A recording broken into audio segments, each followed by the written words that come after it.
caller, you are live with Valerie MacLeod. Tell us your name and what's your question? Hi, my name is Samantha. My question is, what are some of the benefits people can receive when working with a business coach? Thanks, Samantha. That's a great idea. Quite a few benefits because I can see outside of myself as a leader. I can get a different perspective. I can get information and tools and maybe some information I don't already have. I can bounce ideas off someone who will give me the honest feedback and not just say, oh, yes, sir, I want to keep my job, so I'm going to say yes to you. Because I work on a 3-month or 6-month contract, and they know that what I give them is feedback, and I give them, some feedback based on my experience, based on what I see them do and the results I see them get. Excellent.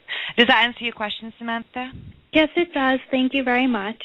Thanks very much. Have a good day.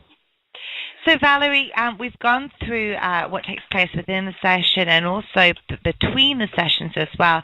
Tell us about some of the tools and processes you have used and their impact on the leaders that you've worked with.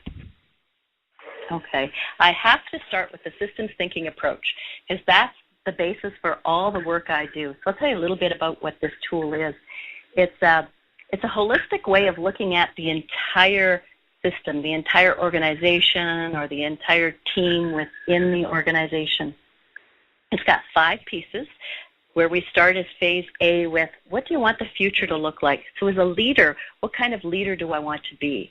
What kind of leadership abilities do I want to have in the areas of strategic thinking and of motivating others and inspiring others, that kind of stuff.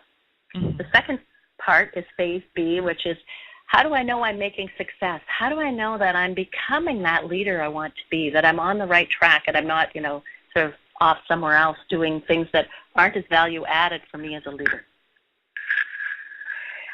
The third phase of the systems thinking approach is the current situation. Phase C is, what is happening now? And we usually start here. We usually start with the issues and the numbers and the feedback.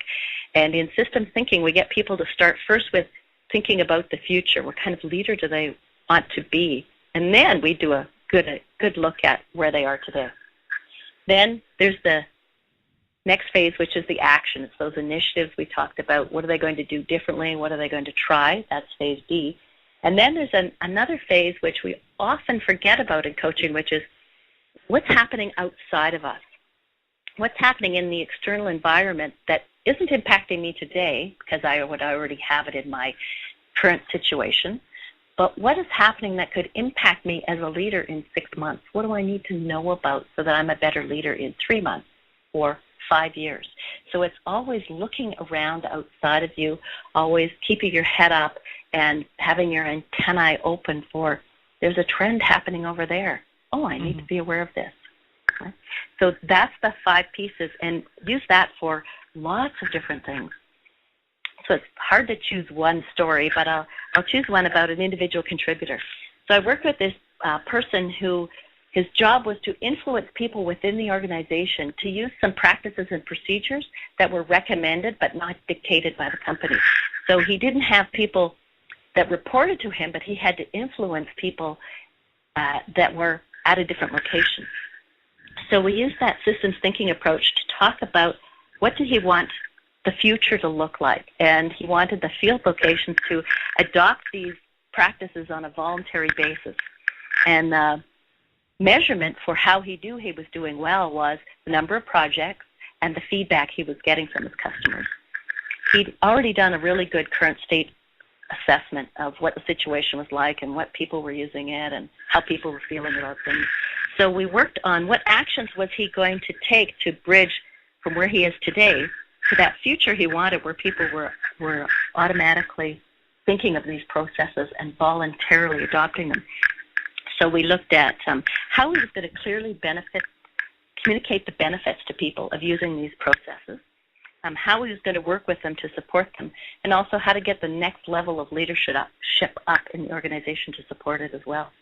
So it went well, and his boss was happy, and he got involved in quite a few projects, and the feedback was good. Excellent. You must have so many stories, Valerie, because I know that you work with such a varied amount of people. We are coming to the end of the show, but I want our listeners to know how they can get a copy of the article that we've spoken about earlier on in the show to read up and follow. And what do you hope that people actually take away from that article that you wrote? What do you hope that they're able to learn or at least understand from reading it? I hope that people learn from reading the 9 Symptoms of Highly Ineffective Leaders is that leadership is a skill that can be learned. And so just because a person isn't a good leader today, they could be a good leader in the future with some help, some training, and some coaching. So don't just toss people out, that people can become more effective leaders, more powerful leaders, leaders with more impact in your organization. Excellent. And Valerie, how can people get a copy of the article? They can go to my website, ValerieMacLeod.com, and on the main page, they can click on coaching, and the article is there. And what would you say is next for you and your work as a business coach? Well, I'm working on a book, as you know, called When in Rome, and it's about leadership and how to be an effective leader in a new culture, whether the culture is a new team or a new organization. So that's what I'm working on next. Sounds very excited. Well, we are always excited to have you on the show and share with us all of your tips and advice when it comes to business and fine-tuning those skills as leaders. So thank you again, Valerie. It's always a pleasure having you on the show. Thanks, Lucy. You've been listening to APMG Radio with my special guest, Valerie MacLeod. This show and many others can be found at allpromediagroup.com. Thank you all for joining us today. I'm Lucy, and you've been listening to APMG Radio.